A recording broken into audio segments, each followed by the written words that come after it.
becarios, bienvenidos nuevamente a esta, nuestra tercera semana del programa de Diplomacia Científica en Ecuador, organizado con el apoyo de la Embajada del Ecuador en la India. Auguramos que en esta, nuestra penúltima semana, vean una oportunidad para construir diplomacia científica desde sus países y con la red latinoamericana que hemos construido en estas semanas. Tenemos dos anuncios antes de iniciar. En primer lugar, para las personas a quienes no les haya llegado los correos con las presentaciones de los ponentes de la semana número 1, pueden escribir al correo diplomaciacientificaes@gmail.com. También mencionar que hoy en la tarde estaremos enviando el segundo grupo de presentaciones de los ponentes. Como segundo punto, mencionarles que hemos decidido el día de mañana abrir nuevamente un espacio de networking de 30 minutos con el objetivo de establecer un mayor contacto entre los becarios y también que tengan la oportunidad de compartir aquellos proyectos o experiencias respecto a diplomacia científica que se encuentren trabajando actualmente o que hayan sido inspirados en base a las presentaciones de los ponentes del programa. Habiendo mencionado esto, doy paso a Sara Durán para que pueda presentar a la ponente del día de hoy. Gracias, Nicolás.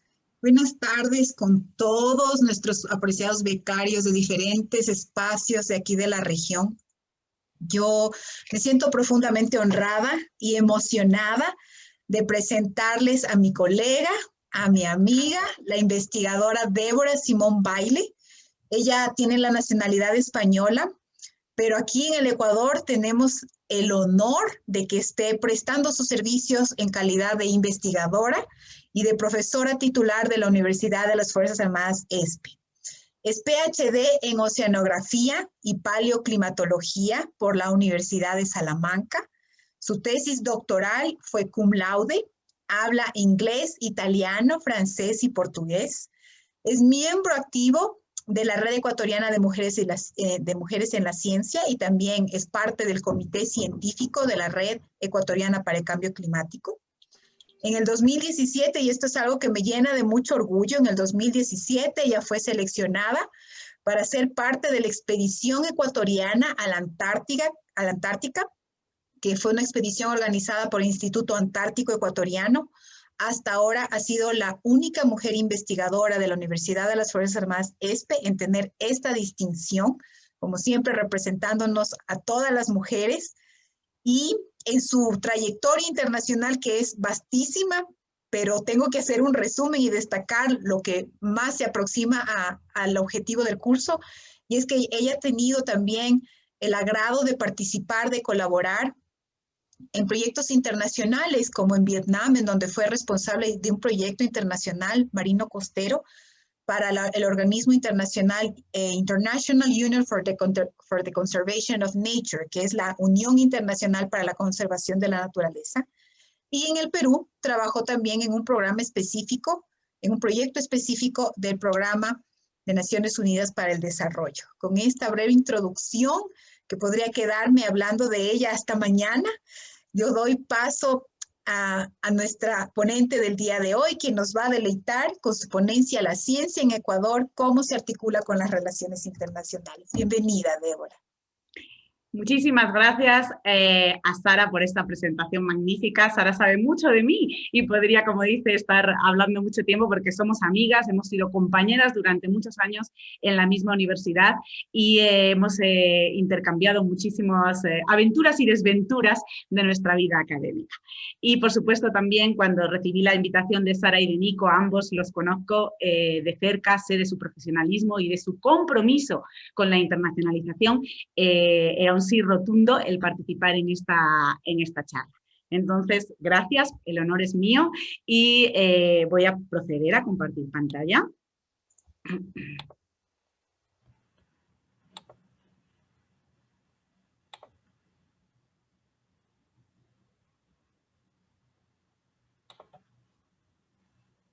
A ver, un momentito. ¿Me confirman si...? A ver.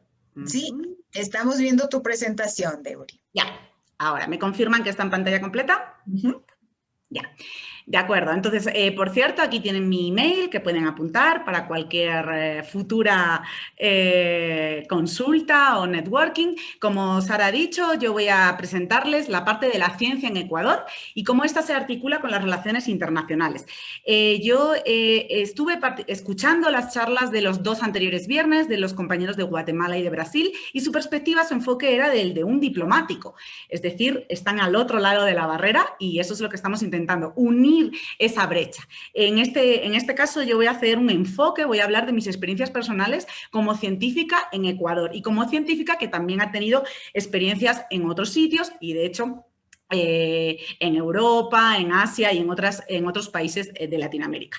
Yo llevo 8 años viviendo en Ecuador y he trabajado en 2 universidades diferentes, 2 años en la costa central, en la parte de Manabí, y 6 años en la sierra. Entonces, también han sido experiencias diversas e híbridas que junto con las experiencias anteriores, pues voy a tratar un poquito de resumir mis perspectivas.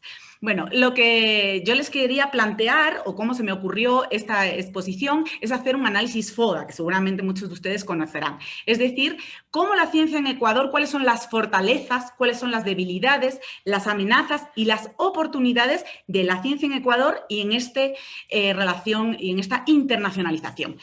Solo por recordarles, este esquema plantea cuáles son los puntos fuertes y cuáles son los puntos débiles. Y lo plantea desde 2 perspectivas, los que son de origen interno y externo. De manera que las fortalezas son los puntos fuertes internos, las debilidades, los puntos débiles, valga la redundancia, internos, y las oportunidades son los puntos fuertes pero externos, los que vienen de fuera, y las amenazas, los puntos débiles también externos. En este esquema es el que nos vamos a mover, aplicado a la ciencia en Ecuador.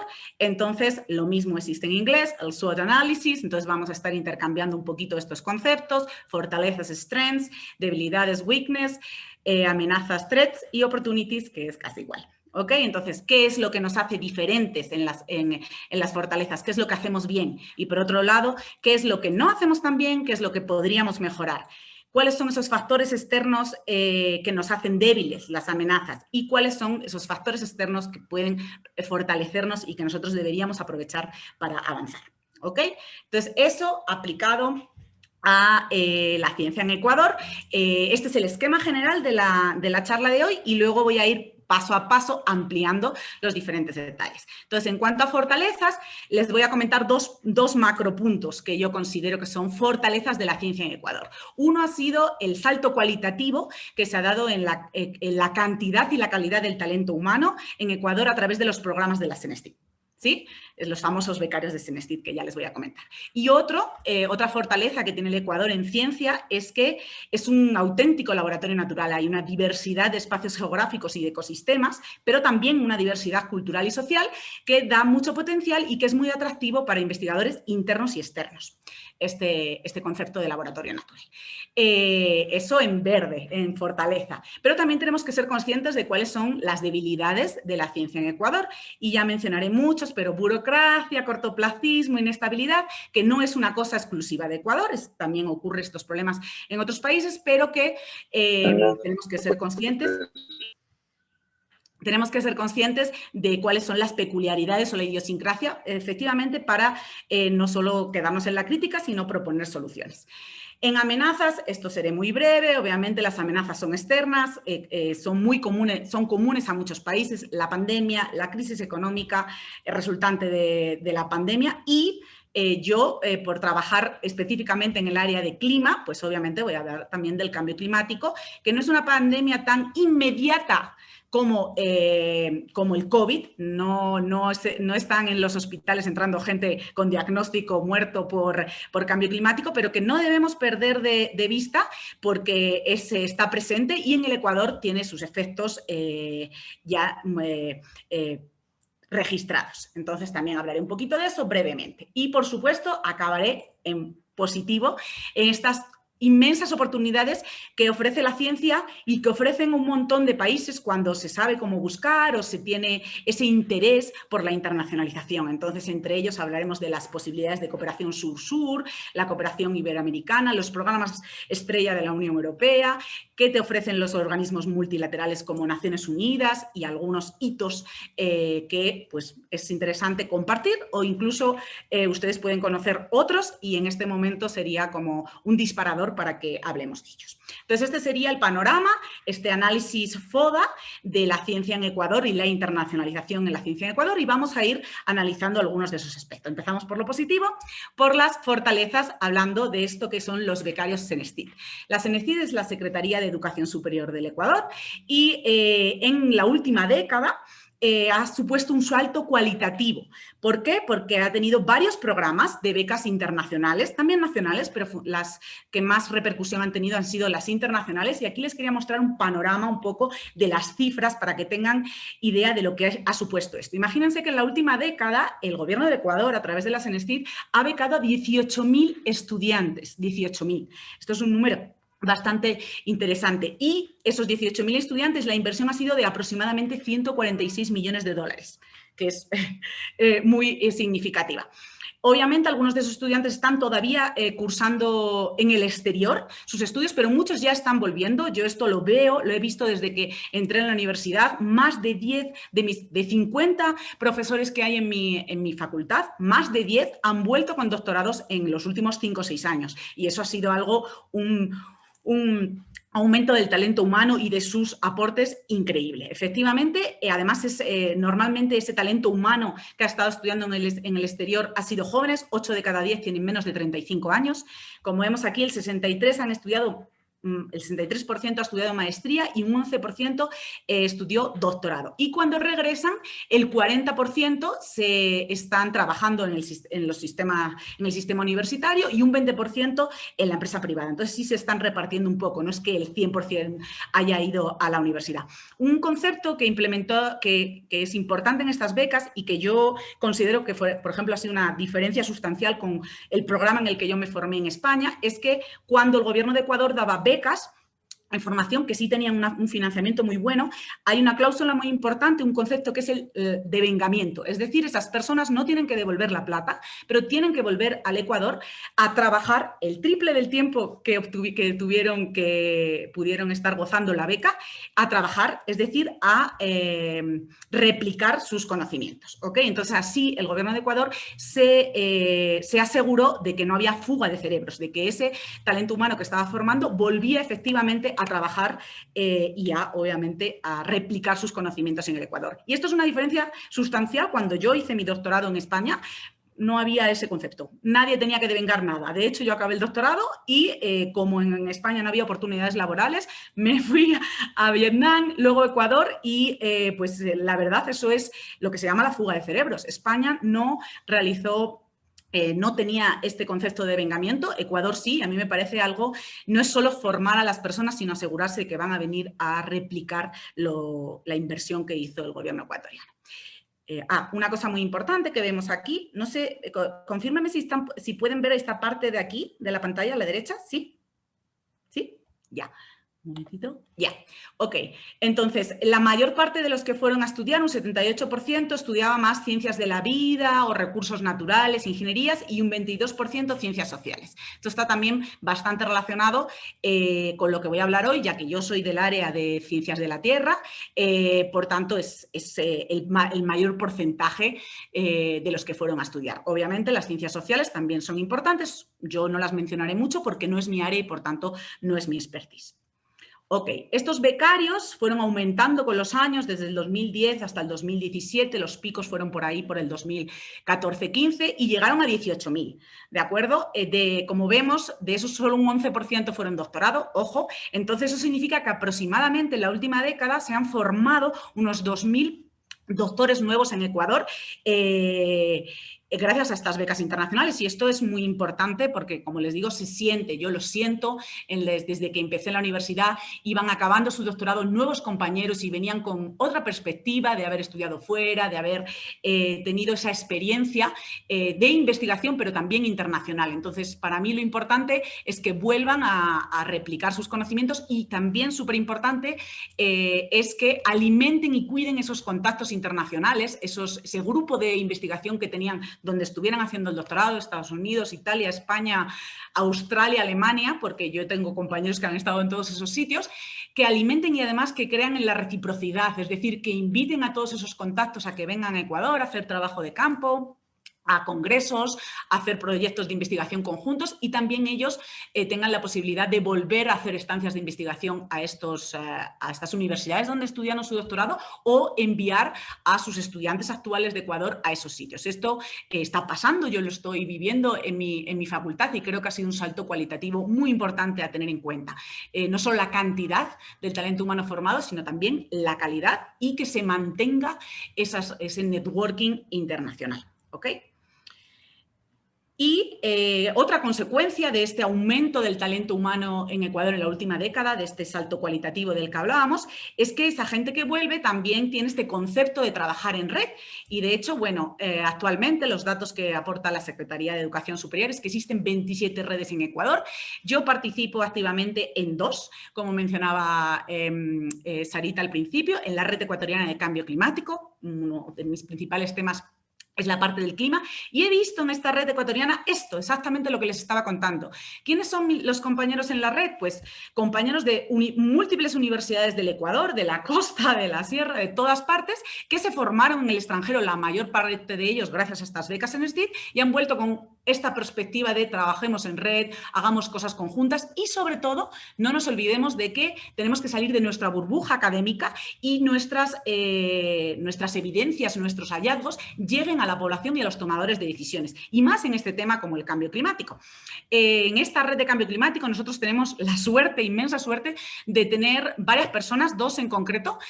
Una de ellas, ella fue viceministra de Ambiente, entonces está acostumbrada a esta interrelación entre la política, los tomadores de decisiones y los investigadores. Entonces es súper, para mí ha sido súper... He aprendido mucho de esta persona, de cómo ella siempre tiene en mente que podemos hacer un artículo científico, pero también tenemos que hacer un policy brief, es decir, un resumen de conclusiones en otro lenguaje más accesible para los tomadores de decisiones. Y bueno, uno de esos ejemplos fue el último evento que tuvimos en abril de 2019, donde no solo estábamos los investigadores hablando en el lenguaje técnico que de repente no es accesible a todos, sino que también estaban muchos representantes del Ministerio del Ambiente, guardaparques, que son los que tienen que implementar en terreno, miembros de los gobiernos locales, del gobierno nacional. Es decir, sí se manifestó ahí esa interrelación entre la ciencia, la academia y los tomadores de decisiones. Entonces, este fue un escenario, es un escenario, esta red de cambio climático, donde yo he podido aprender mucho de cerrar esa brecha. El otro escenario, otra red en la que colaboro, es la Red Ecuatoriana de Mujeres Científicas, de nuevo compañeras que se han formado en muchísimas universidades del mundo, muchas de ellas exbecarias en SDID, y que están haciendo ha sido exponencial el alcance y el número de actividades que están organizando. Por ejemplo, aquí les pongo este ejemplo del 11 de febrero, que es el Día Internacional de la Mujer y la Niña, pero en la ciencia, es decir, cómo nosotras tenemos que servir de modelo, de mentoras, para que más mujeres y más niñas se animen a hacer carreras científicas o ingenierías incluso, y poner en valor todas las científicas que ha habido en la historia y que muchas veces han sido invisibilizadas. Entonces, en ambas redes, que son, como les digo, alimentadas por esa herencia de los programas de la SNSTID, estoy colaborando y veo a diario esta internacionalización. Yo tengo una colega que está en Alemania o una colega que está de Estados Unidos que nos puede ayudar con esto, con lo otro, y se palpa ese salto. Seguimos con las fortalezas. Primera fortaleza, el talento humano. La segunda fortaleza de la ciencia en Ecuador, yo creo, y estoy muy convencida porque está muy relacionado con mi área, es que es un laboratorio natural. No, esto no aplica a todas las disciplinas. Hay otras disciplinas, tipo, no sé, informática, electrónica, en la que esto es más difícil de sentir, pero para alguien como yo, que se dedica a las ciencias de la Tierra, los que se dedican a las ciencias de la vida, el Ecuador es el escenario ideal, ¿sí? Porque tiene sus regiones geográficas tan peculiares y con tanto potencial, la Amazonía, los Andes, la costa y la joya de la corona, que son las Galápagos. Entonces, con esta diversidad de espacios geográficos, ecosistemas, en positivo, hay mucho potencial biotecnológico, pero también el Ecuador es un escenario, por ejemplo, multiamenaza. Entonces puede haber y hay mucha investigación en gestión de riesgos, porque confluyen muchísimos riesgos en el país. Entonces, esto es algo que atrae mucho internacionalmente la colaboración. Yo he tenido la oportunidad de visitar todas las provincias del Ecuador, excepto una, solo una aquí en el sur, Zamora Chinchipe, no he podido visitar, las demás sí, muchas de ellas por cuestiones de trabajo, algunas por el espíritu aventurero, espíritu viajero, pero muchas por cuestiones de trabajo y he podido efectivamente desarrollar mi profesión en diferentes áreas y para mí esto ha sido muy enriquecedor, poder ver esa diversidad. Por ejemplo, yo como en mis estudios de ciencias de la Tierra y del rol del clima, en la Amazonía hemos hecho trabajos en cuevas calcáreas, donde puedes estudiar las estalagmitas y analizar el clima del pasado, por ejemplo, los efectos de fenómenos El Niño en zona ecuatoriana.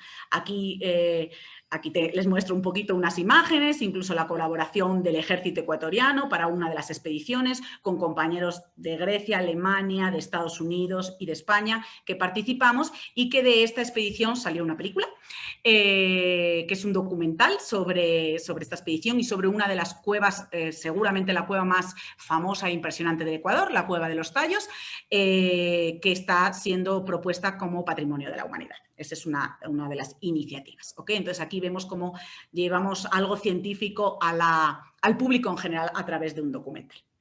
También en la sierra pues hemos trabajado en temáticas como, por ejemplo, riesgos y como riesgos volcánicos, geológicos, de deslizamientos que ahora mismo están muy al día en Ecuador y, por supuesto, con gente de Estados Unidos, de México, etcétera.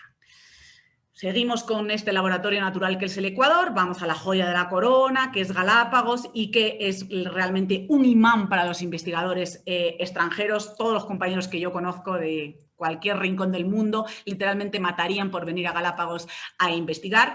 Entonces, esto es algo que el Ecuador lo sitúa y lo posiciona aparte en la ciencia. Entonces, pero que esta ciencia esté relacionada con los tomadores de decisiones. Efectivamente, hay muchísima investigación internacional y financiamiento internacional para las Galápagos, que fue declarado Patrimonio Natural de la UNESCO en el 78 y que tiene muchísimas peculiaridades biológicas. Y yo he tenido la suerte de poder ir a Galápagos 4 veces por cuestiones de trabajo y les voy a contar un poquito las diferentes experiencias y cómo interrelacionaba siempre con colegas extranjeros. Entonces, por ejemplo, aquí hicimos un taller liderado por el Parque Nacional Galápagos y por la Fundación Charles Darwin, en el que participamos todos estos que están aquí, todos estos investigadores a nivel nacional, pero también internacional, para elaborar la agenda de investigación ambiental de Galápagos. Entonces, si ven, es ciencia, pero ciencia para la planificación y para la decisión, es decir, cómo priorizar en qué se tiene que investigar en Galápagos para que no sean ideas ni repetidas ni diáfanas, sino priorizadas. Entonces, aquí tenemos un poco el esquema, se partió de 360 participantes que enviamos originalmente 781 preguntas de investigación. Participamos en un taller en Galápagos de 2 días en el que había una metodología para seleccionar las 50 preguntas priorizadas, claves para la investigación ambiental en Galápagos. Y de ahí salió este documento que es ciencia, pero ciencia con esta publicación científica siempre destinada a los tomadores de decisiones. Por supuesto, también he hecho el típico trabajo de campo. Yo trabajo en el océano muchas cosas, entonces muestreo de fitoplancton, aquí me tienen en Galápagos, o muestreo de fitoplancton con compañeros de Alemania, o trabajo en imágenes satelitales de Galápagos. Esto fue con 2 estudiantes que a través de contactos, de nuevo aquí todos los contactos valen más que el dinero, estas estudiantes yo las pude mandar a que hicieran su tesis en Francia con 2 compañeras que tenían allí expertas en imágenes satelitales aplicadas al océano. Entonces, no es solo lo que tú consigues, sino cómo tú ayudas, en este caso yo, a mis estudiantes a poder abrir sus miras y a internacionalizarse. Este fue un ejemplo. Ellas fueron a hacer una estancia a Francia durante su tesis. La última vez que he ido a Galápagos, para que vean, hay cosas marinas y cosas terrestres, estuve trabajando con un grupo enteramente estadounidense en cuevas volcánicas y tubos de lava de Galápagos, lo cual no es solo la investigación básica, sino que es importante saber dónde están literalmente estos tubos, ya que sería muy peligroso construir casas o carreteras encima de estas zonas por los peligros de colapso. Por tanto, es importante también esta aplicación para la sociedad y, como les digo, el grupo era íntegramente estadounidense, excepto dos profesores de la ESPE, Teófilos Tulkeridis y mi persona, con quien trabajo mucho. Bueno, y ya la última cosa del laboratorio, de esta fortaleza que tiene Ecuador, es que Ecuador, además de tener todas estas regiones, Amazonía, Sierra, Costa y Galápagos, además tiene la posibilidad de trabajar y hacer ciencia en la Antártida. ¿Sí? Aquí, como les mostraba Sara, pues estoy en la expedición del 2017. Yo, de hecho, he podido ir a la Antártida, he tenido la inmensa suerte, gracias a Ecuador y gracias al Instituto Antártico Ecuatoriano, de ir 2 veces a la Antártida, en 2014 y en 2017. Aquí está la expedición, el grupo del 2017. Y les quería comentar un poquito cómo el simple hecho de ir a hacer investigación a la Antártida es ya en sí internacionalización en su máxima expresión. ¿Sí? Ecuador y muchos otros países, ahora vamos a ver, hay 52 países miembros, forman parte del Tratado Antártico que comenzó en el año 61. Un poco de historia, los detonantes de este Tratado Antártico fueron que había conflictos entre Chile, Argentina y Reino Unido por el territorio antártico y también estábamos en el escenario de Guerra Fría en el que tanto Rusia como Estados Unidos estaban luchando por el territorio. Querían llegar a la Antártida y, posicionarse. Entonces, hubo este tratado para evitar esas discordias internacionales a partir del 61 y hoy en día el Tratado Antártico es un referente en cooperación y legislación internacional. ¿Por qué? Porque la base del tratado en sí, la esencia, es que la Antártida no es de nadie, no es de ningún país, sino que es de todos aquellos que quieran formar parte del tratado, en el que las condiciones es que si tú vas ahí como país, vas a hacer solo actividades dedicadas que tengan que ver con la paz y sobre todo con la ciencia, ¿sí? De manera que no hay lucha por los recursos ni por el territorio, ¿sí? Hoy en día este Tratado Antártico, este ejemplo máximo de legislación y cooperación internacional, tiene 52 países miembros. Hay 2 categorías, la mejor categoría o la categoría más relevante son los miembros consultivos, que tienen voz y voto, son 29, y aquí tenemos las banderitas de algunos de los países miembros. No conozco todos, pero sí sé que, por ejemplo, obviamente Chile y Argentina están, por la cercanía que tiene la Patagonia a la Antártida. Brasil, Uruguay, Perú, Ecuador y también Venezuela y Colombia han realizado actividades científicas en la Antártida, de la parte sudamericana, que yo conozca. ¿Estos países qué es lo que hacen en la Antártida? ¿Qué es lo que hemos hecho nosotros cuando hemos ido? Bueno, pues tienen bases científicas, así se llaman, bases científicas internacionales, que hoy en día hay más o menos como unas 70 de estos 52 países y que pueden ser todo el año, permanentes o de verano, solo del verano austral, más o menos como de noviembre a marzo, habitadas. Hay países que tienen muchas bases, como por ejemplo Argentina, que tiene hasta 13, o Chile o Estados Unidos. Pueden ser por su cercanía y, por tanto, la logística es más fácil para ellos, o puede ser porque tengan alto financiamiento como Estados Unidos. Y el Ecuador también. El Ecuador tiene su base en la Antártida, lleva 30 años trabajando en la Antártida. Esto, incluso hay muchos ecuatorianos que desconocen esta realidad, no saben que el Ecuador tiene una base en la Antártida en la que hace ciencia.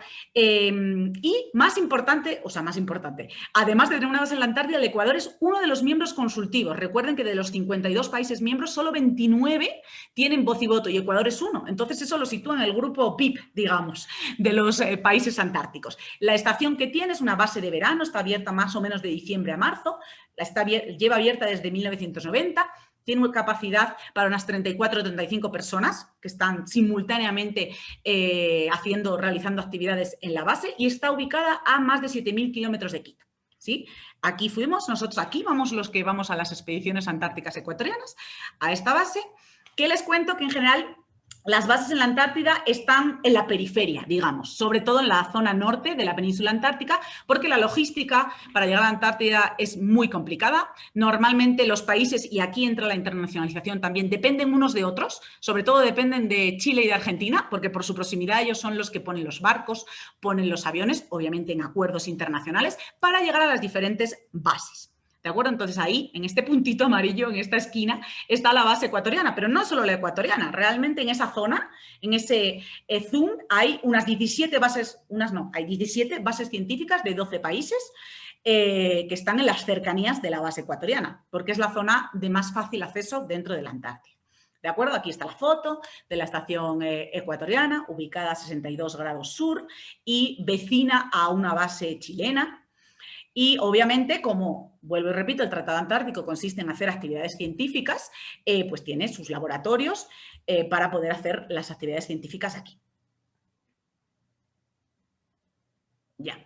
Y ustedes se preguntarán, ¿por qué? ¿Qué interés tienen cualquier país, Ecuador o cualquier país que esté en el Tratado Antártico, de ir a la Antártida a hacer investigación? ¿Por qué tanta inversión? Y además tienen que hacer todos esos networkings de a ver en qué barco voy, el barco de Chile o voy en el avión de Argentina. ¿Por qué compensa? Bueno, realmente sí, es muy importante hacer investigación en la Antártida porque este es realmente el principal termostato del planeta. La Antártida te muestra muy claro, te puede mostrar muy claro cualquier cambio que se experimente allí, qué efectos tiene a nivel global. Las interconexiones son muy fuertes. Y además es una tierra de superlativos, de la que depende el planeta Tierra en general. Es la Antártida, por ejemplo, aquí tengo un listado, pero solo voy a mencionar las más importantes, es la mayor reserva de agua dulce del planeta. El 80% del agua dulce del planeta está en la Antártida, entonces imagínense, dicen que la Tercera Guerra Mundial va a ser por el agua, pues imagínense, entonces va a ser por la Antártida, que es donde más agua dulce hay. Además, en la Antártida están los mayores volúmenes de hielo del planeta, eso haría condicionar muchísimo el aumento del nivel del mar en caso de deshielo, entonces hay que monitorear muy de cerca la Antártida y esos volúmenes inmensos de hielo para el estudio del clima del pasado son claves porque son los más antiguos y los de mayor espesor y nos pueden dar información de qué pasó en el planeta hace mucho tiempo, hace 1,5 millones de años incluso.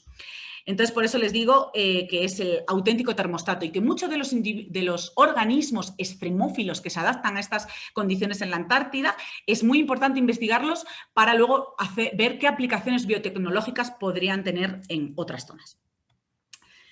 Como les decía, además hay una interconexión muy fuerte entre la Antártida y el Pacífico de Sudamérica, entonces en este caso con toda la costa de Chile, Perú, Ecuador y hasta Colombia.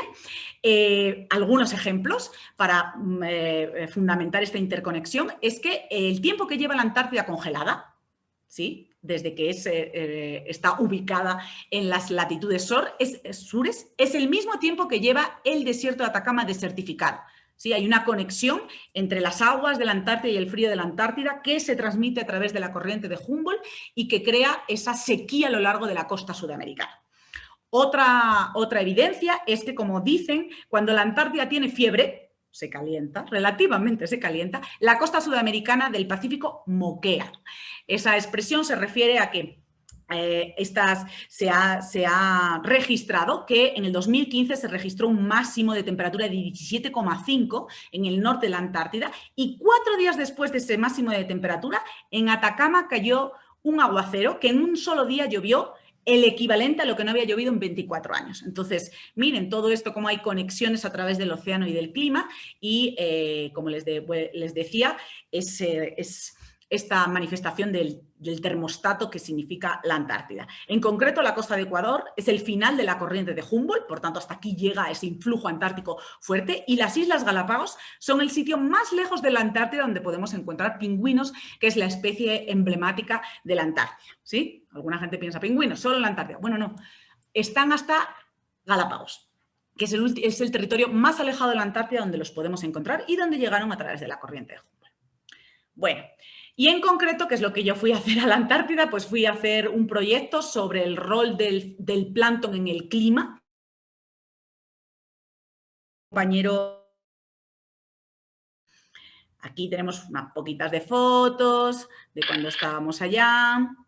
los icebergs y todo esto que impresiona mucho, y lo que realmente nuestro trabajo era hacer muestreos de fitoplancton de las aguas antárticas. Esto se hace desde Zodiac y es un poquito peligroso este muestreo, porque si hay oleaje o si hay algún accidente, algún error y te caes al agua, que está entre 0 y menos 1 grados, entonces sería muy probable que murieses de hipotermia. Entonces, estos muestreos tienen un alto riesgo, entonces ahí tiene que salir el espíritu aventurero.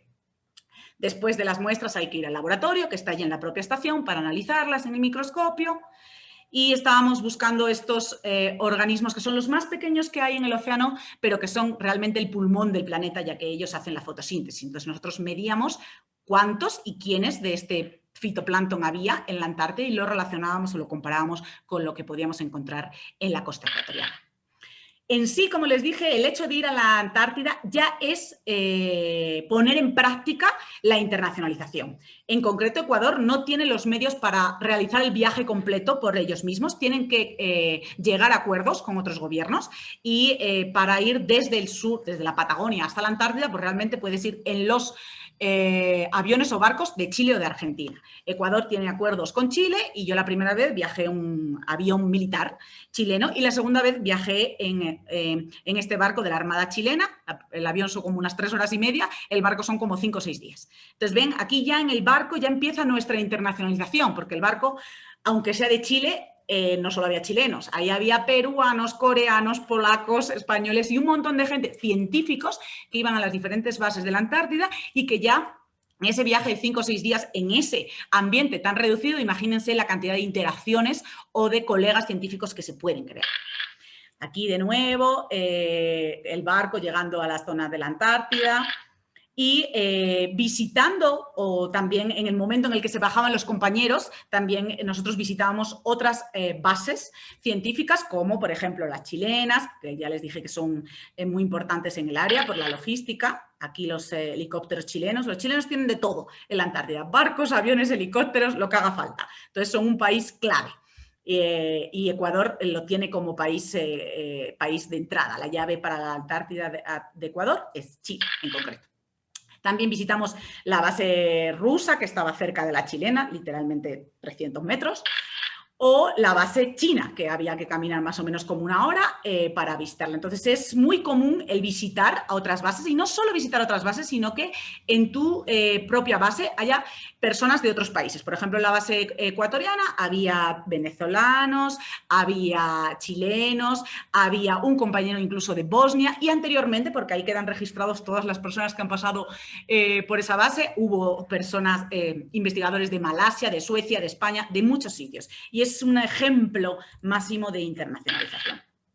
Obviamente, la típica foto de los pingüinos, de todas las diferentes especies que podemos encontrar y otras especies emblemáticas como las focas. Bueno, hasta aquí las fortalezas. Y qué bonito, dirán, ay, qué suerte que fue a la Antártida 2 veces, qué bien, y lo típico que me dicen, llévame. Bueno, he de decirles, y hasta aquí, efectivamente, esta experiencia de haber ido a la Antártida o de haber ido a Galápagos y experiencias que me ha facilitado Ecuador, realmente el trabajar en Ecuador los últimos 8 años, han sido algunas de las experiencias profesionales más importantes y más satisfactorias que he podido tener. Pero, y ahora viene el pero, no han sido fáciles. Y aquí está Sara, que no me dejará mentir, cuando yo fui en 2017 a la Antártida, los trámites para poder ir fueron literalmente una odisea. Sí, yo estuve como 9, 10 meses haciendo trámites. Imagínense la logística antártica. Como les dije, depende del barco chileno, del avión de no sé quién. Entonces, no depende de ti, además de la climatología adversa. Y eso era muy difícil de hacer entender en la universidad. ¿Y que por qué te vas en enero? ¿Por qué no te vas en otra época? Es la única época que se puede ir a la Antártida debido a la climatología. ¿Y que por qué te cambian las fechas? Porque no depende de nosotros, depende del barco chileno. Y así.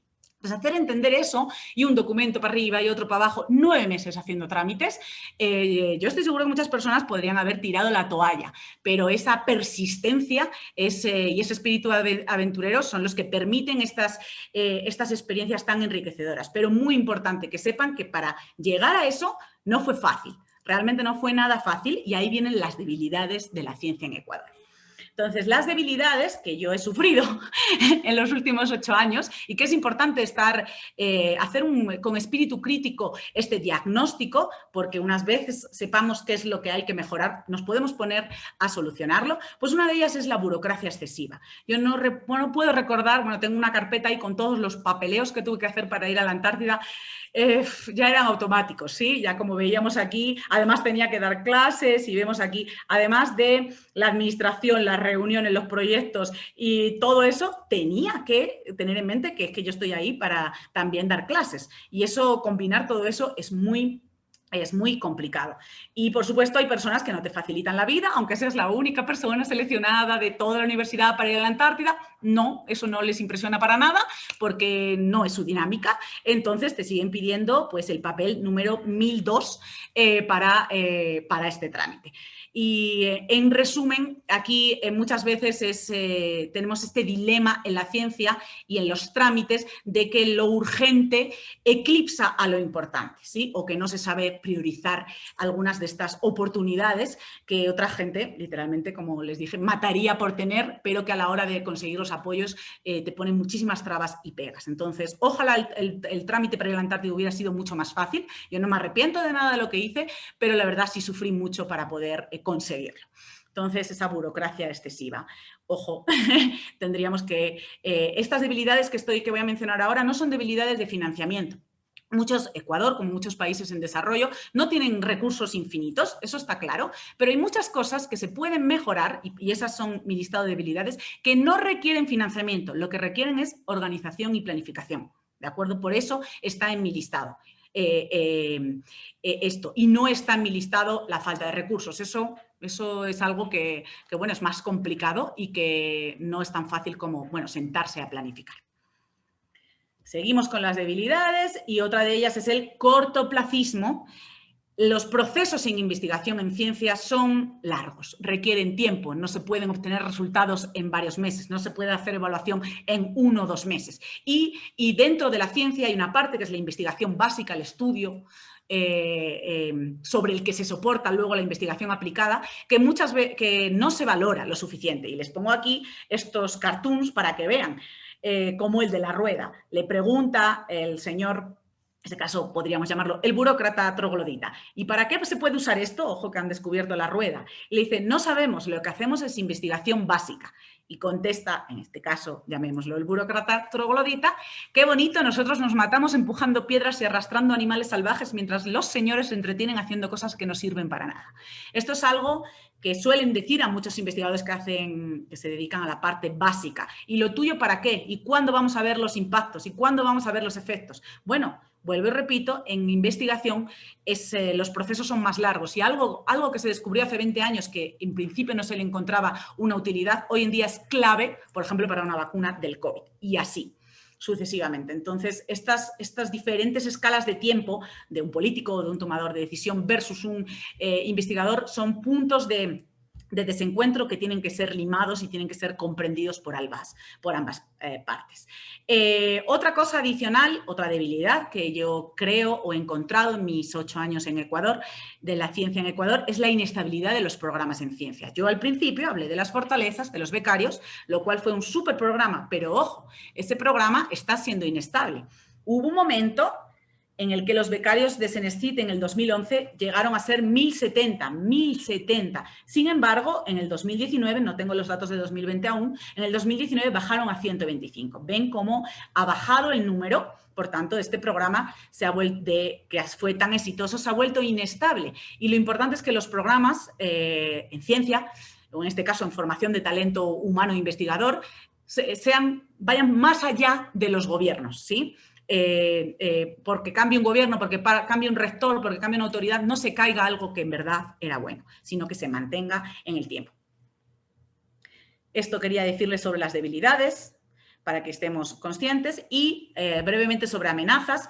Creo que todos, esto es bastante obvio, creo que ustedes saben que la pandemia ha afectado económicamente a todas las economías globales. Esas economías han tenido efectos en muchos sectores, algunos más tocados que otros. Por ejemplo, la parte del petróleo. Creo que muchos de ustedes supieron que el 20 de abril de 2020 hubo un pico mínimo del precio del barril, que incluso fue negativo. Estaba por debajo de cero el precio del barril. Y Ecuador, como país petrolero, pues estaba muy pendiente de esta situación y obviamente su financiamiento y sus actividades diarias muy dependiente de esta entrada de divisas a través del petróleo. Lo que les comentaba de que en abril el precio del petróleo llegó a ser negativo, pero además de estos factores negativos externos, pandemia, crisis global, no me quería olvidar de que sí, como les comentaba, la pandemia está ahí, es urgente, todo el mundo está reaccionando y miren cómo ahora sí se han acordado de lo importante que es la ciencia, de lo importante que es la salud y han ido a tocar las puertas de todos esos investigadores a los que antes no les daban financiamiento para que les ayuden haciendo vacunas porque literalmente se están muriendo, ya van más de 1 millón de personas. Sin embargo, hay otra crisis que está ahí permanentemente, omnipresente, a la que quizás no se le está dando tanta atención o no se está reaccionando de la manera tan urgente y con tanto financiamiento como con el COVID, que es el cambio climático. Estamos aumentando el número y la intensidad de los eventos climáticos extremos. Hemos tenido incendios devastadores este año en Australia, en California, sequías, que por cierto no solo es la sequía causa hambruna, que causa muchísimas muertes, o las pérdidas millonarias que traen las temporadas devastadoras de huracanes y de tifones. Entonces, aunque no sea tan palpable, sí hay muchísimas pérdidas económicas y humanas por el cambio climático. Entonces, esto es una amenaza no solo global, en el Ecuador también. El Ecuador es un país multiamenaza. Por el cambio climático, obviamente, hay más inundaciones que antes. Está habiendo muchísimos desprendimientos o deslaves de tierra. Esta semana teníamos algunos muy graves en el centro del país. El Ecuador ha sufrido históricamente el fenómeno del Niño, está directamente en el eje del fenómeno del Niño. En esta zona del Pacífico lo que sufrimos son fundamentalmente inundaciones en la costa, pero también una pérdida de los recursos pesqueros en el mar. Entonces, no solo te quedas sin cosechas en la zona continental, sino que en el mar dejas de pescar porque las aguas frías de la corriente de Humboldt se están debilitando. Entonces, es una situación crítica cada vez que hay el Niño y afecta sobre todo a Ecuador y Perú, pero es global, de diferentes maneras. Y solo para que vean esto, cómo obviamente hay que estudiar el fenómeno del Niño, es decir, hay que poner evidencias científicas para que los tomadores de decisiones y la población no sufran. En el último evento del Niño, el más fuerte, el de 98, el Ecuador, ven aquí, perdió más del 14,6% de su PIB, de su Producto Interior Bruto. Esto es algo, esto son cifras muy, muy alarmantes que es una prueba más de que la ciencia tiene que estar de la mano de los tomadores de decisiones, de que se tiene que hacer avisos y monitoreos, en este caso del fenómeno del Niño, para que no pasen estas pérdidas económicas tan brutales, ¿sí? Estos impactos socioeconómicos. Ok, entonces realmente ya hemos hablado de fortalezas, ya hemos hablado de debilidades y de amenazas, un poquito más breve, porque no quería concentrarme tanto en lo negativo. Y vamos a pasar a la última gran pestaña de nuestro análisis, que son las oportunidades. Vamos a acabar en positivo, que es lo que nos ofrece el mundo externo y que todos nosotros podríamos aprovechar, como vemos aquí estos ejemplos. Bueno, veíamos que el cambio climático es una amenaza, pero a la vez es una oportunidad, porque es un ejemplo claro de cómo la ciencia tiene que estar del lado de los tomadores de decisiones. Los mayores, el representante más importante de ciencia relacionada con cambio climático es el IPCC, es una donde los investigadores en clima de todo el planeta se unen para hacer informes que lleguen a los tomadores de decisiones. Aquí vemos el ejemplo de uno de sus informes más recientes y esto en concreto es un Summary for Policymaker, es decir, no solo hablamos de cosas técnicas que no entiende nadie, los científicos del clima, sino que hacemos un resumen con las principales evidencias y propuestas para los tomadores de decisiones.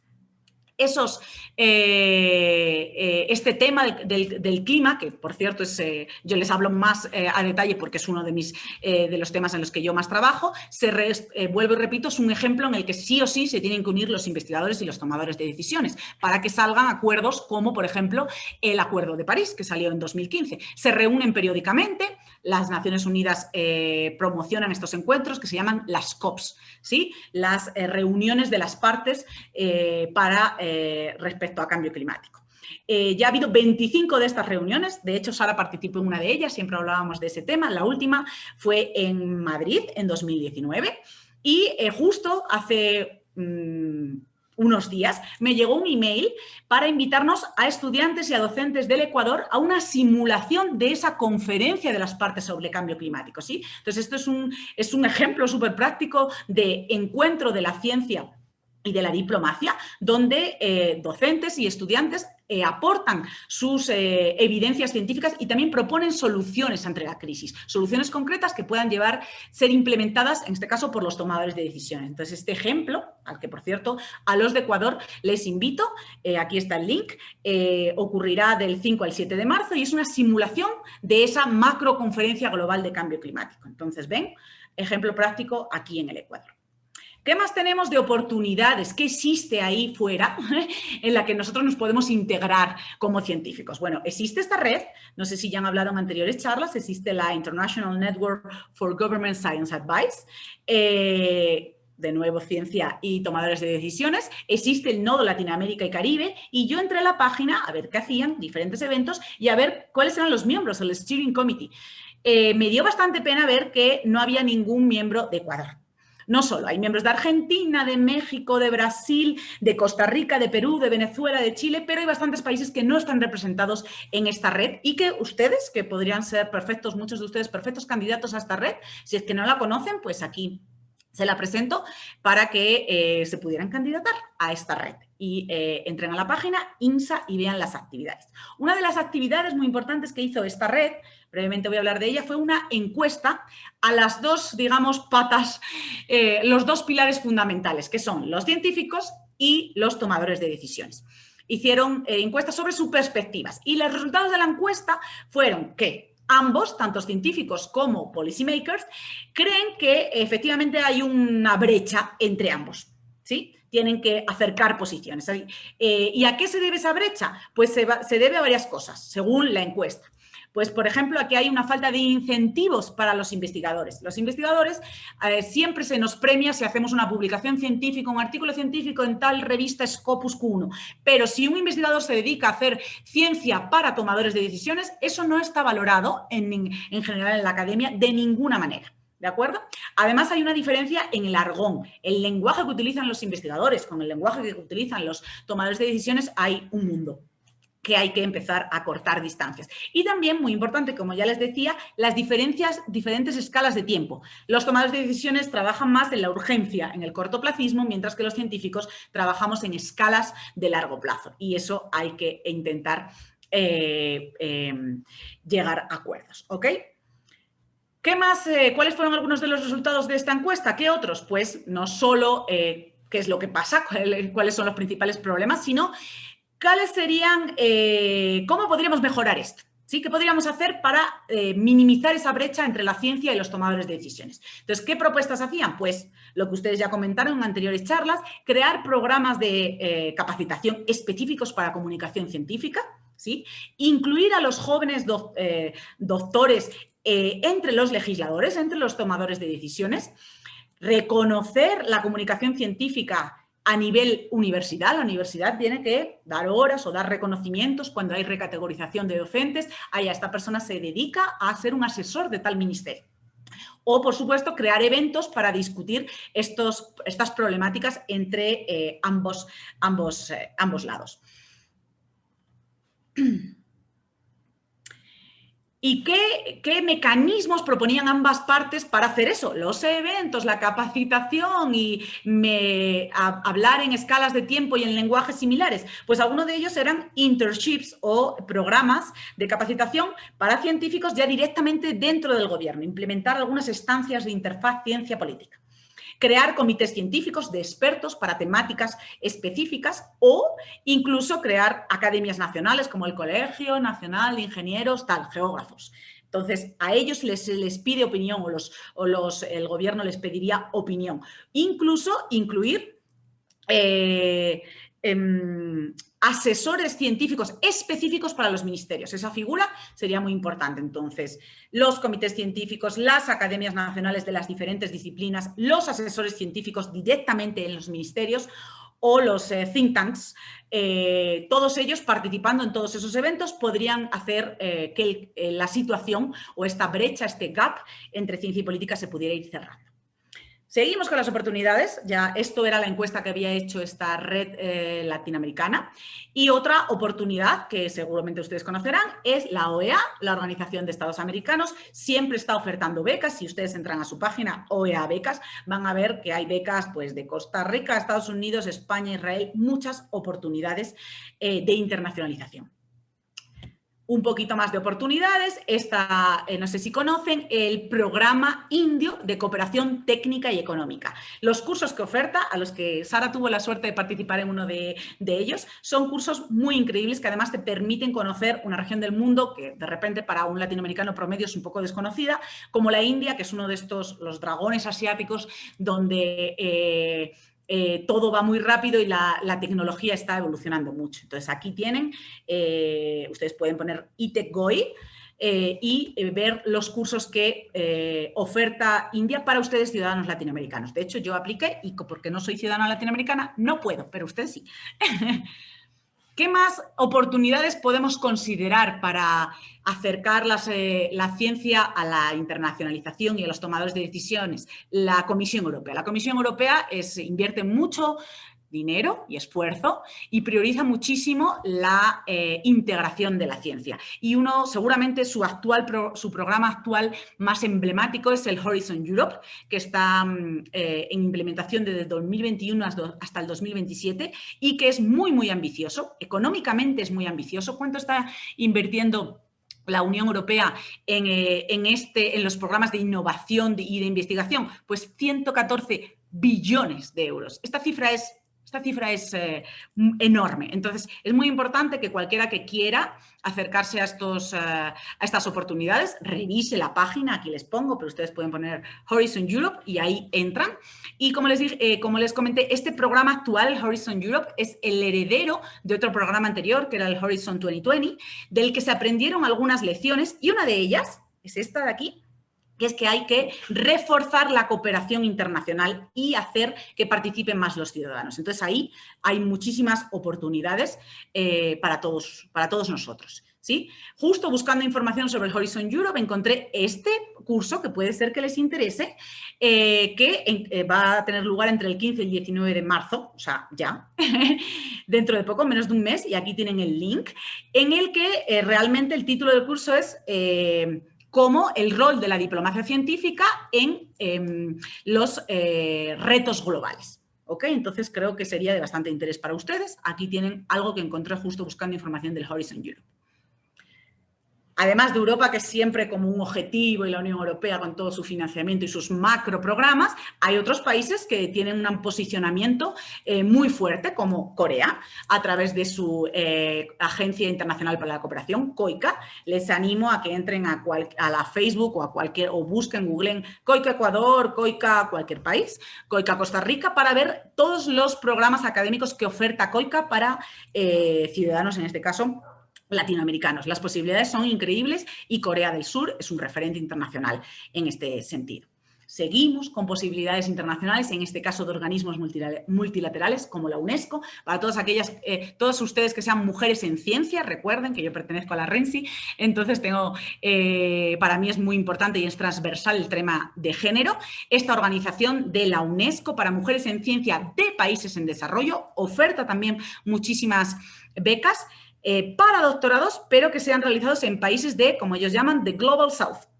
¿Sí? Entonces, aquí hay otra oportunidad. Justo esta semana, la REMSI, la Red Ecuatoriana de Mujeres Científicas, ha sido nombrada como el punto de conexión de la OWSD para Ecuador. Entonces, estamos muy contentas por este logro.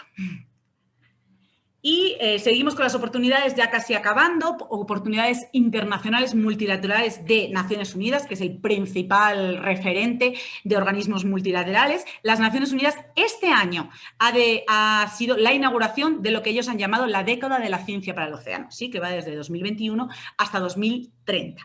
¿Okay? Entonces, es una década en la que las Naciones Unidas considera que se debe hacer más investigación en el océano. ¿Por qué? Bueno, esto es mi tema, el océano. Pues por muchas razones. Por ejemplo, porque el océano es el pulmón verdadero del planeta. La mayor parte del oxígeno que respiramos procede del plancton, que hace la fotosíntesis. También es el mayor regulador del clima. La mayor absorción de CO2 tiene lugar gracias al océano de nuevo. La mayor parte del transporte de carga, no de personas mundial, se realiza a través del océano, además de que nos proporciona comida, medicina y turismo. Pero, por ejemplo, si no sabían los datos del transporte y la importancia como regulador climático del océano, pues yo estoy muy contenta de compartirles más detalles. Este es mi tema, de hecho, es el tema que me apasiona. ¿Y para qué? O sea, ¿el por qué? Porque el océano es importantísimo y está muy invisibilizado y muy poco estudiado. ¿Y para qué hay que trabajar como Naciones Unidas en una década de los océanos? Pues hay que trabajar porque la mayor parte de los océanos son aguas internacionales, no pertenecen a ningún país. Entonces, las decisiones, las investigaciones tienen que ser realizadas de manera internacional, ya que no es de nadie el territorio. Entonces, ¿quién se dedica a eso? ¿Quién se dedica a estudiar las aguas internacionales o los grandes fondos de los océanos? Realmente tiene que haber una comisión internacional, ya que las aguas son internacionales. ¿Sí? Además, las conexiones en el océano y con el continente son tan importantes que si se empieza a calentar el Atlántico Central, luego hay un huracán que afecta a, no sé, a Cuba o Guatemala. Entonces, es muy importante que los esfuerzos sean internacionales, porque lo que pasa en un rincón del océano, así sea alejado de un país, tiene efectos muy importantes en otro punto del planeta. Entonces, por eso es tan importante que se hagan estos estudios con una proyección internacional y que para conseguir este océano sostenible, la ciencia se una, obviamente, a la finanza y esto es una oportunidad. O sea, que las Naciones Unidas declare la década de los océanos está atrayendo muchísimo financiamiento internacional y que eso, luego, las evidencias científicas se conviertan en políticas y en acciones para que haya implementaciones concretas de cambios. ¿Y por qué en concreto esto es una oportunidad internacional para todos ustedes? Pero un poquito más voy a hablar del Ecuador, porque es una oportunidad esta década de los océanos, porque el Ecuador tiene más territorio marítimo que terrestre. De hecho, 4,5 veces más territorio marítimo que terrestre, como vemos aquí en el mapa. Y con todo lo que eso ofrece, el eslogan principal de esta campaña era que el futuro del país, en concreto de Ecuador, está en el mar. Pero no solo Ecuador, muchísimos países tienen mucho territorio marítimo, incluso hay disputas por el territorio marítimo, por ejemplo, entre Chile y Perú. El mismo caso le ocurre a Costa Rica. Costa Rica tiene más territorio marítimo que terrestre, entonces, con tanto territorio marítimo, con todo eso que ofrece el mar, hay que estudiar el mar, pero también gestionarlo, que es bastante delicado por la amplitud y por los costos de la logística marítima. El mar no solo es la cantidad de territorio marítimo que tenga, sino la calidad, en este caso la productividad. Y muchas zonas, en este caso del Pacífico, entre ellas Ecuador, tienen una alta productividad, son zonas de alta producción pesquera. Entonces eso nunca hay que perderlo de vista como oportunidad. Y ya para acabar hablando de las oportunidades, hay ejemplos a seguir, hay ejemplos que nos llenan de ilusión, como por ejemplo yo les quería hablar de que actualmente en España el ministro de Ciencia, Innovación y Universidades es un astronauta. De hecho, es el único astronauta que ha tenido España, es ministro actualmente. Había bromas, incluso memes, cuando lo nombraron ministro, de que estaban en el Congreso del Gobierno y alguien decía algo, cualquier cosa, y él les preguntaba, ¿usted ha estado en el espacio? Entonces la respuesta de todos era, no, yo no. Bueno, entonces cállese, porque nadie puede tener una opinión más formada que yo, que he estado en el espacio. Entonces, para que vean que efectivamente un científico que es miembro de la Agencia Europea Espacial, que ha trabajado siempre en ciencia durante toda su vida, ha sido nombrado ministro, un científico ya directamente en posiciones de poder, y este es el segundo astronauta que es actualmente ministro a nivel mundial. El otro ministro astronauta está en Canadá, también un ejemplo referente a nivel mundial de diplomacia científica y de cómo ponen en posiciones de poder a personas con conocimientos científicos, y es este astronauta canadiense que es actualmente ministro de Transporte. Entonces, la pregunta es, ¿para cuándo ministros, presidentes en países de Sudamérica que realmente tengan una formación o estén más cerca de la ciencia? Eso sería muy interesante. Hay pasos, hay ejemplos a nivel mundial, y que eso sirva también de semillita para que se vaya avanzando en este tema. Y ya, por supuesto, acabo. Creo que llevo... muchísimo tiempo me he pasado, perdón. Con esta frase quería acabar, que para mí simboliza un poco mi amor por el mar, que les he querido un poco pasar. Y como el mar también es un escenario de relaciones internacionales en muchísimos aspectos, quería mencionarles que efectivamente yo creo profundamente que para todo mal el mar, y para todo bien también. Gracias a todos, perdonan porque me haya extendido, y son bienvenidas las preguntas. Muchísimas gracias, estimada Débora. En honor al tiempo vamos a hacer eco de una sola pregunta que de hecho fue mencionada por nuestra becaria Montserrat Proaño de Ecuador, que dice: ¿qué estrategias se podrían proponer desde los investigadores para que las oportunidades Horizon Europe puedan ser mejor aprovechadas en el Ecuador? Esto debido a que CENESID actúa como coordinador de los puntos focales.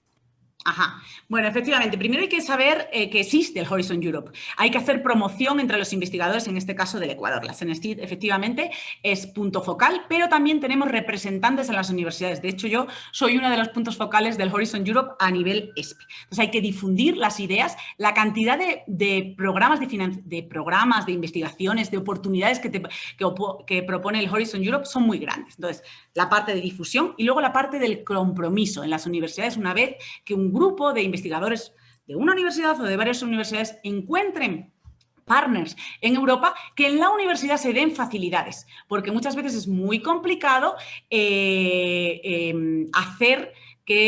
permitir la flexibilidad que requieren estos proyectos internacionales. ¿Sí? Entonces, que en las universidades los financiamientos exteriores sean más fáciles de gestionar, los trámites para hacer reuniones internacionales y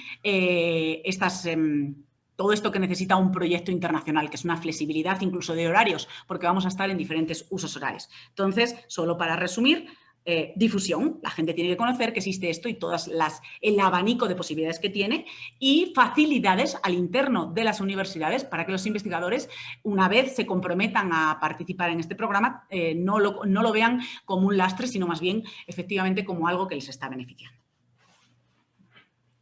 Gracias, Débora. Yo estoy tomando nota aquí de todos los comentarios. Miren, entendemos que nos extendimos un poquito, pero aprovechando todo el interés de las personas que estén interesadas, podemos darle espacio a una pregunta más y después les enviaremos el contacto de nuestra ponente para que puedan ponerse a conversar con ella, ¿sí? Así que demos un espacio más.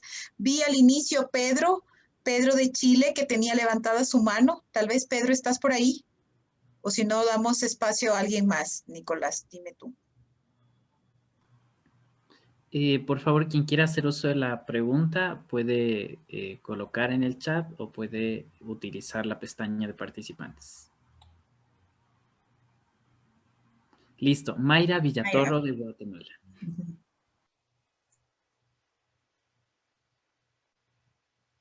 Ajá. ¿Va a ser oral? Sí, ya puede activarse. Bueno, muchísimas gracias. Excelente presentación. Me apasionó, de verdad, el tema. Yo tengo una duda en cuanto al tema de la Antártida. ¿Cuáles son los requisitos por los cuales los miembros tienen voz y voto y otros no, verdad? Bueno, normalmente, la verdad, te mentiría si te dijera que sé la respuesta. Pero lo que yo sé es que para que un país tenga voz y voto, tiene que haber tenido una experiencia en la Antártida, experiencia en actividades científicas de largo calado. Es decir, durante muchos años ha demostrado que ha invertido en hacer ciencia en la Antártida. Ah, muy bien. Gracias. Bueno, ahora sí para cerrar, como les digo, pierdan cuidado que les vamos a enviar el contacto de la doctora Débora Simón Baile para que puedan despejar cualquier duda, ¿sí? Débora, y te agradezco dejar de compartir porque tenemos una última sorpresa para ti que nos la envía siempre el embajador Héctor Cueva, que es el embajador del Ecuador en la India. Nos manda para nuestros queridos ponentes este regalo y me voy a permitir leerlo. La Embajada de Ecuador en la India agradece a Débora Simón Baile por su participación en el curso de Diplomacia Científica, primera edición Ecuador, donde impartió la ponencia La ciencia en Ecuador, cómo se articula la ciencia con las relaciones internacionales, el 19 de febrero del 2021. Gracias, Débora, de todo corazón. Yo he tomado nota de todos los mensajes que han dejado nuestros becarios y tengo la certeza que tu charla nos ha deleitado, hemos podido aprender también, tomar conciencia de la importancia del mar. Así que nuevamente, gracias. Y ahora sí, para cerrar, Nicolás. Vamos a cerrar con la fotografía. Vamos a pedirles a todos que prendan sus cámaras en caso de que hayan tenido algún inconveniente. Iniciamos con la primera fotografía a la 1, a las 2 y a las 3.